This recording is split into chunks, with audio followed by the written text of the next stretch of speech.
Hello everyone, welcome back to my channel. So here's a small quiz on the topic forensic medicine. There are a total of 30 questions and you'll be given 20 seconds each, like for every question, and after that the answer will be presented in front of you after every question only.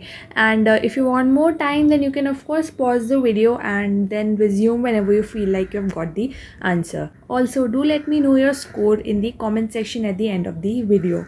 Also, if you think that you don't know the answer of any question or any of the concept, then you can of course free to go and check out my forensic medicine videos. The link for playlist is given in the description box. I have explained all the concepts and everything in those videos, so you can go check those videos also. Now let's get started.